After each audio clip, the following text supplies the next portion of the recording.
Dalam rangka menyambut Hari BPR BPRS Nasional tahun 2026, DPD Perbarindo Bali bersama seluruh anggota melaksanakan persembahyangan bersama di Pura Luhur Batu Karu Tabanan. Melalui persembahyangan ini, diharapkan seluruh kegiatan dalam rangka HUT BPR BPRS bisa berjalan dengan lancar dan seluruh BPR yang ada di Bali bisa tetap bertumbuh dan mendapat kepercayaan dari masyarakat.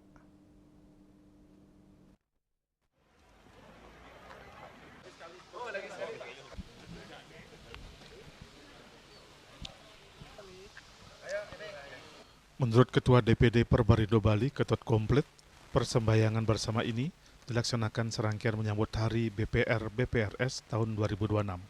Dalam rangkaian menyambut HUT BPR BPRS ini, berbagai kegiatan akan dilaksanakan termasuk persembahyangan ini. Nantinya juga akan dilaksanakan pelepasan tukik sebagai bentuk kepedulian kepada lingkungan. Puncak peringatan yang dilaksanakan pada tanggal 31 Mei mendatang akan diisi dengan fun run dan fun walk yang akan mengajak masyarakat umum termasuk kegiatan edukasi, literasi keuangan di tingkat pelajar, dan berbagai lomba seperti lomba menggambar dan mewarnai. Kegiatan juga akan dimeriahkan dengan Basar UMKM, di mana Basar UMKM ini merupakan bentuk kerjasama sekaligus kepedulian industri BPR terhadap usaha kecil mikro dan menengah di wilayah Tabanan, sehingga keberadaan Basar UMKM ini bisa membangkitkan UMKM khususnya yang ada di Kabupaten Tabanan. Kegiatan juga akan dimeriahkan dengan berbagai hiburan sebagai bentuk apresiasi kepada insan BPR dan masyarakat.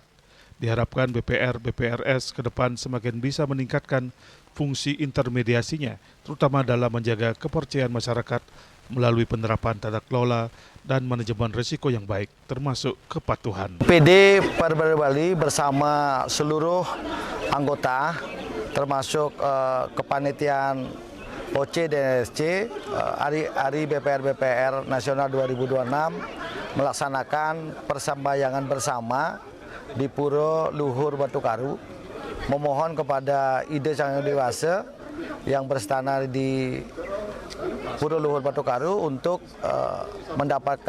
memperoleh astung karunugraho dari ide sang yang dewasa.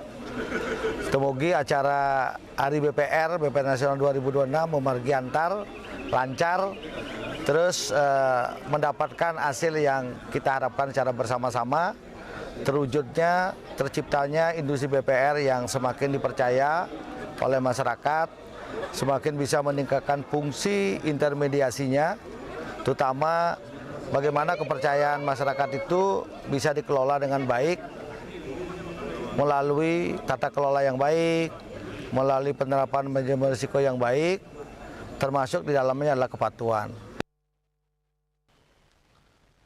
Sementara Ketua DPK Perbarindo Tabanan, Putu Agus Hendra Narta mengapresiasi seluruh insan BPR yang telah hadir dalam persembahyangan tersebut. Perbarindo DPK Bali Barat saat ini diberikan kepercayaan untuk menjadi tuan rumah dalam pelaksanaan HUT BPR BPRS kali ini. Perayaan HUT BPR BPRS kali ini dimeriahkan dengan pelaksanaan fun run dan pesta rakyat. Dengan kegiatan ini diharapkan seluruh BPR yang ada di Bali menjadi guyup dan memberikan kesempatan bagi para UMKM untuk bisa ikut memeriahkan sekaligus memperkenalkan seluruh produk UMKM, khususnya yang ada di Tabanan. Untuk kali ini kami di Bali Barat diberikan kekayaan untuk memmodernize acara HUT BPR BPRS. Tapi tujuan kami kenapa acara kali ini agak sedikit beda, artinya bedanya di mana acaranya field day. Jadi kita mengundang rekan-rekan BPR untuk kita katakan saya namanya pesta rakyat, yang mana dibuat dengan konsep panggilan. Kata atau pilih panggilan dan pesta rakyat loh. Jadi semata-mata kami tujuannya adalah untuk meningkatkan engagement terhadap masyarakat umum. Kami ingin agar teman-teman BPR memiliki guyup lebih baik. Ini kami berharap support dari semua teman-teman DPR untuk bisa mensupport acara ini. Rangkaian kegiatan Hari BPR BPRS Nasional kali ini akan dilanjutkan dengan kegiatan berupa pelepasan tukik di Pantai Gangga serta fun run dan pesta rakyat yang akan dilaksanakan pada 31 Mei mendatang. Humas DPD Perbarindo Bali melaporkan.